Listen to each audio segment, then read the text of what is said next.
The word in your hand right now, or the one rolling around in your backpack, shares its DNA with one of the most important medical discoveries in human history. Pencil and penicillin come from the exact same Latin root, and that root means little tail. To understand how we got here, picture Europe in the 1300s. There's no printing press yet. Every book, every manuscript, every illuminated page is made by hand. Monks and scribes in scriptoriums across France and England are hunched over vellum, and their tools are nothing like what we use today. Artists working on manuscripts needed fine, delicate brushes for detail work, tiny highlights, gold leaf accents, the delicate curls of illuminated letters. These brushes were often made from camel hair, bound tightly to a small handle, coming to a fine point. This is the world where a word is born. Not a wood-cased graphite stick, a brush. A small, fine luxury tool used by artists and manuscript illustrators to add the finishing touches that made medieval books works of art. The old French speakers of the 13th century had a word for this brush. They called it pincel. And that word didn't come from nowhere. It came from somewhere much older, much stranger, and honestly a little bit funnier than you'd expect. Let's go back further than 13th century France. Let's go to Rome, and to the Latin language itself, because this is where the real story starts. The Latin word we're chasing is penicillus. It meant painter's brush, but if you translate it literally, word for word, it means little tail. Why would Romans call a paintbrush a little tail? Because of what the brush looked like. A small tuft of hair bound at the end of a stick, tapering to a point, not unlike the tail of a small animal. And penicillus itself wasn't an original word. It was a diminutive, a smaller version, of another Latin word, peniculus, which meant brush, more generally, the kind used for sweeping or cleaning. And peniculus was in turn a diminutive of an even more basic Latin word, penis, which in classical Latin simply meant tail. So you've got a chain here. Tail becomes little brush, becomes even smaller brush, becomes eventually paintbrush. 3 layers of diminutives like linguistic nesting dolls, all stacking on top of that single root word for tail. Now, fast forward to medieval Latin, the version of Latin used by scholars, clergy, and scribes throughout the Middle Ages, quite different from the classical Latin of Cicero or Virgil. In medieval Latin, penicillus shifted slightly in form to become pincellus. Same word, evolving pronunciation, same meaning, a fine brush. From there it crossed into Old French, likely sometime in the 1200s, becoming pincel. We know this because French manuscripts from this period use the term specifically for artists' brushes, the kind used in manuscript illumination, the same kind employed by workshops attached to cathedrals and monasteries across France. By the mid-1300s, English scribes had borrowed the word directly. The earliest English form was pencil, referring, just like its French and Latin ancestors, to a small, fine brush made of camel hair used for painting and manuscript illustration. Not for writing, not for sketching in the way we think of pencils today, for painting fine detail. This meaning held for centuries. If you had asked an English speaker in 1450 what a pencil was, they would have described an artist's tool, not something you'd use to jot down a grocery list.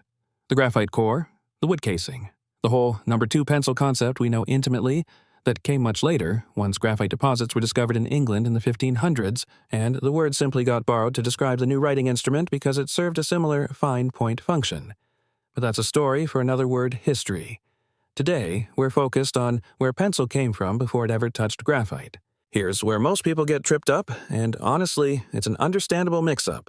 A lot of folks assume pencil has something to do with the shape of the object, a long, thin cylinder, and that penicillus must reference that cylindrical form directly. Close, but not quite the full picture. The real story isn't about the shape of a modern pencil at all. It's about the shape of an ancient paintbrush, and more specifically, the visual comparison Romans made between a small tuft of brush hair and an actual tail. Think of a small animal's tail, tapering, soft, coming to a point. That's the image Latin speakers had in mind, not a rigid stick, but something more organic and flexible. The other big misconception is that pencil and penicillin are unrelated coincidences, 2 words that just happen to sound vaguely similar. They're not a coincidence. They share the exact same Latin ancestor. Penicillin, discovered in 1928 by Alexander Fleming in his London laboratory, gets its name from the mold that produces it, Penicillium, so named because under a microscope, the mold's spore-bearing structures look like tiny brushes, tiny tufts, resembling that same little tail shape Romans saw in their paintbrushes centuries earlier. So the connection isn't a linguistic accident. It's literally the same root, applied twice, first to describe an artist's tool in medieval France, then to describe microscopic fungal structures in 20th century England. This root hasn't disappeared. It's hiding in plain sight all over modern English and science. In botany and biology, penicillate is still used today to describe anything that's brush-shaped or tufted, like certain types of hair growth or plant structures that end in a small cluster. In optics, pencil of light is an actual technical term, still used by physicists, describing a narrow, converging beam of light rays, again drawing on that same image, a tapering shape, thin at one end. And, of course, penicillin itself remains one of the most consequential words in modern medicine, a daily reminder, even if nobody realizes it, of a 700-year-old French artist's paintbrush.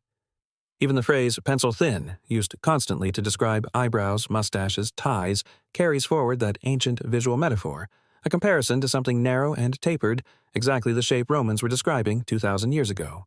Once you start pulling this thread, the whole family tree gets fascinating. Consider penicillate, penis, peniculus, pincellus, pincel, pencil, and finally pencil.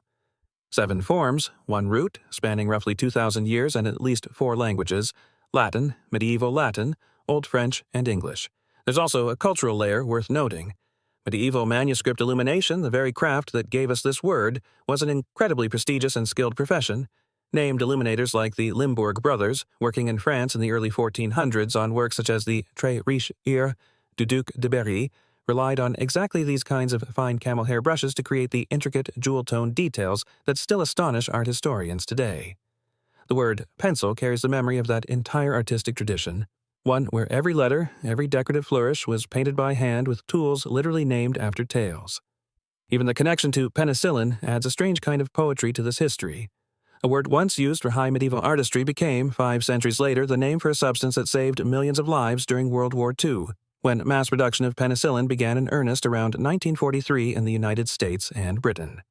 So next time you pick up a pencil, you're holding a word that traveled from Roman Latin through medieval French ateliers into English scriptoriums and eventually lent its DNA to modern medicine. Few objects this ordinary carry a history this rich. If words like this fascinate you, hit subscribe, because next time we're tracking down why quarantine comes from the Italian for 40 days and the surprisingly dark history behind it.